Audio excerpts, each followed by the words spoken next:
묵상하심으로 1월 13일 화요일 새벽 기도회를 시작하겠습니다.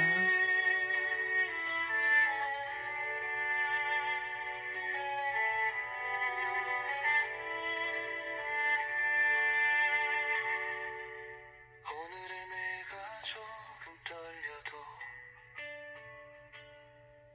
내일을 향해 다시 한 걸음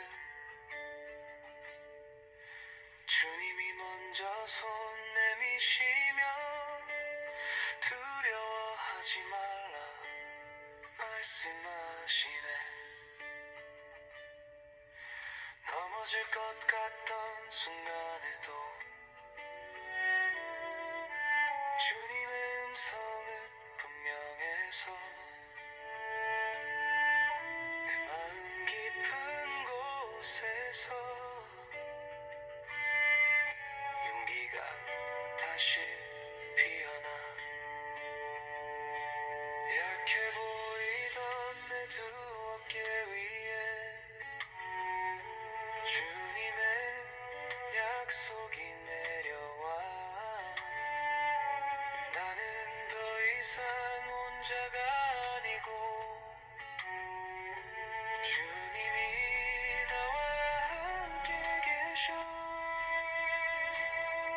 괜찮아 할 수 있어 강하고 담대하라 내가 어디로 가든. 오늘 우리에게 주시는 하나님의 말씀은 창세기 9장 18절에서 29절 말씀입니다. 방주에서 나온 노아의 아들들은 셈과 함과 야벳이며 함은 가나안의 아버지라. 노아의 이 세 아들로부터 사람들이 온 땅에 퍼지니라.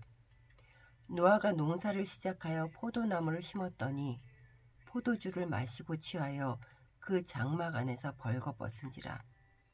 가나안의 아버지 함이 그의 아버지의 하체를 보고 밖으로 나가서 그의 두 형제에게 알림해 셈과 야벳이 옷을 가져다가 자기들의 어깨에 메고 뒷걸음쳐 들어가서 그들의 아버지의 하체를 덮었으며 그들이 얼굴을 돌이키고 그들의 아버지의 하체를 보지 아니하였더라.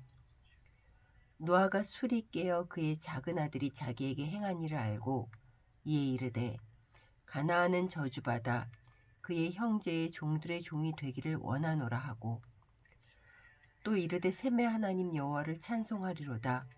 가나안은 셈의 종이 되고 하나님이 야벳을 창대하게 하사 셈의 장막에 거하게 하시고 가나안은 그의 종이 되게 하기를 원하노라 하였더라. 홍수 후에 노아가 350년을 살았고 그의 나이가 950세가 되어 죽었더라. 걸음을 내디뎌 괜찮아 할 수 있어 강하고 담대하라 내가 어디로 가든지 주님이 나와 함께 하시네. 괜찮아 할 수 있어 두려움은 더 이상 없어 주의 손이 나를 붙드시며 오늘도 나를 전진하게 하시네. 걱정 대신 믿음으로 한숨 대신 찬양으로 나는 오늘도 선택해 주님의 말씀을 붙잡아. 주님이 나를 보내시고 내 길을 먼저 여셨으니 이제는 뒤돌아보지 않고 담대히 걸어가. 괜찮아 할 수 있어 강하고 담대하라 내가 어디로 가든지 주님이 나와 함께 하시네. 괜찮아 할 수 있어 나는 혼자가 아니야 주의 약속이 나를 일으켜 끝까지 나를 완주하게 하시네. 주님 나와 함께 하시니 나는 다시 웃으며 가리. 괜찮아 할 수 있어. 오늘도 주 안에서 괜찮아 할 수 있어. 샬롬, 예배 자리에 오신 여러분을 환영합니다. 홍수 이후 방주에서 나온 노아의 가족들은 일상으로 돌아갔습니다. 노아는 농사를 시작하며 포도나무를 심었습니다.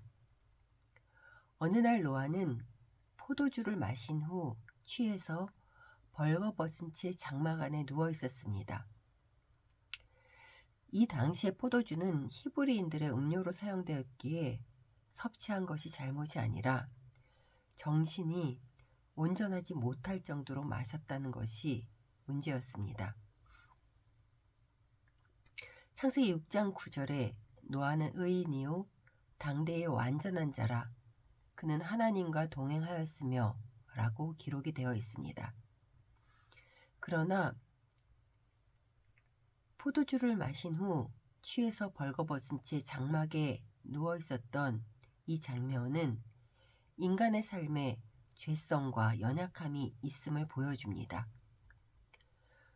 죄는 누구에게나 다가올 수 있습니다. 그래서 우리는 우리의 영적 상태가 흐트러지지 않도록 하나님의 도우심을 구해야 합니다. 우리가 하나님의 은혜로 구원을 받았지만 날마다의 구원을 이루라고 성경이 전하는 것은 바로 인간의 죄성과 연약함 때문입니다. 우리는 하나님의 은혜 없이는 살 수 없는 존재임을 깨닫게 합니다. 아버지 노아가 술 취해 벌거벗은 모습을 제일 먼저 발견한 것은 노아의 세 아들 중 둘째인 함이었습니다. 그 시대는 철저한 가족 공동체 사회였으므로 항시 가정의 장막은 열려 있었습니다. 그래서 가족이면 누구나 드나들 수 있는 곳에서 함은 아버지의 수치스러운 모습을 목격한 것입니다. 그 당시 가부장적인 시대라 가장의 권위를 중요하게 생각했는데 그는 아버지를 보호하기보다는 어떠한 조치도 취하지 않고 아버지의 그 모습을 형제들에게 알렸습니다. 아버지의 행위를 문제 삼고 싶어하는 의도였습니다. 즉, 아버지의 권위를 존중해드리지 않는 태도였다는 것입니다. 그 소식을 들은 셈과 야벳의 반응은 23절입니다. 셈과 야벳이 옷을 가져다가 자기들의 어깨에 메고 뒷걸음쳐 들어가서 그들의 아버지의 하체를 덮었으며 그들의 얼굴을 돌이키고 그들의 아버지의 하체를 보지 아니하였더라. 셈과 야벳은 행여 자신들이 아버지의 모습을 보지 않을까 옷을 어깨에 메고 조심조심 뒷걸음쳐 들어가 아버지의 수치를 가려들었습니다. 아버지가 잘못한다는 것을 알았지만 그 행동을 문제 삼기보다는 가장으로서의 아버지의 권위를 존중해 드리는 모습입니다. 우리도 공동체에서 문제를 드러내기보다는 가려주고 안아주는 사람이 되기를 원합니다. 우리는 엄청난 죄를 용서받고 구원의 은혜를 받아 살아가는 사람인 것을 잊지 않아야 합니다.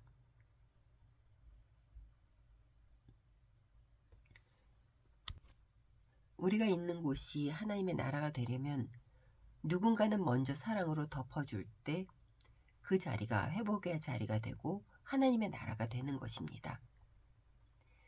아버지의 수치스러운 모습을 듣고 셈과 야벳도 허물에 동참했다면 홍수 후 하나님의 은혜의 자리가 되어야 하는 자리에 큰 상처를 주었을 것입니다. 그러나 그들은 존경과 사랑으로 그 자리를 회복의 자리로 만들었습니다. 우리도 있는 자리에서 이런 사람이 되기를 소원합니다. 노아는 깨어난 후 함의 행위를 알고 그의 아들 가나안을 저주하며 셈과 야벳을 축복하였습니다. 또 셈의 후손을 통하여 하나님의 구속 계획이 이루어질 것을 나타냅니다. 사랑하는 성도 여러분, 홍수의 심판을 경험하고 하나님의 은혜를 받았음에도 인간은 그 일들을 망각하며 세상 일에 취해 살아가기를 반복합니다. 그것이 우리의 죄성입니다. 그럼에도 불구하고 하나님의 크신 계획은 우리의 연약함을 사용하시며 뜻을 이루어 가십니다. 오늘도 하나님의 은혜 안에 우리를 품어주심을 감사하며 우리의 삶을 믿음으로 살아내기를 간절히 소원합니다.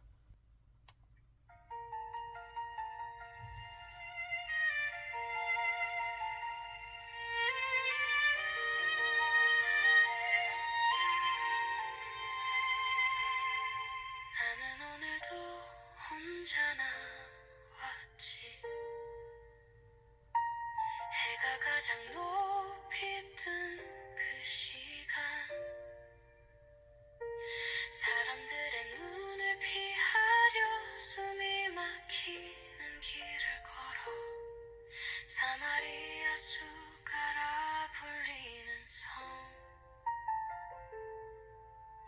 야곱의 우물 그 곁에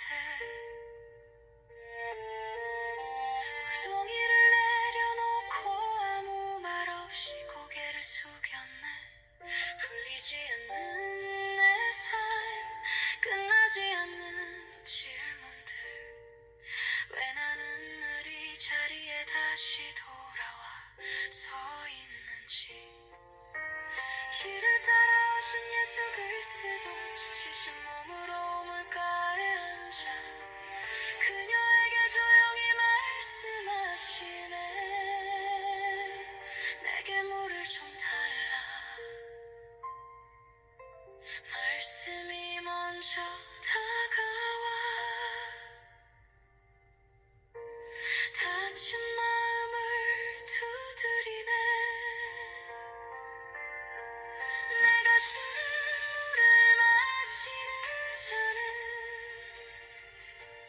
영원히 목마르지 아니하리라.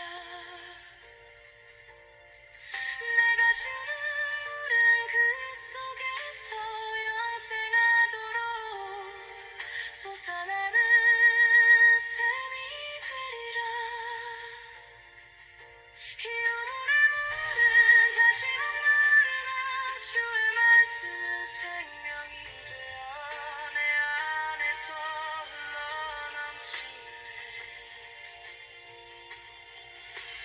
여자가 말하네. 메시아 곧 그리스도가 오실 줄을 내가 아나이다. 예수께서 말씀하시네. 내게 말하는 내가 그로라. 기다리던 그 일을 지금 여기 서 계신 분, 말씀이 육신이 되어 우물가에 서 계시네.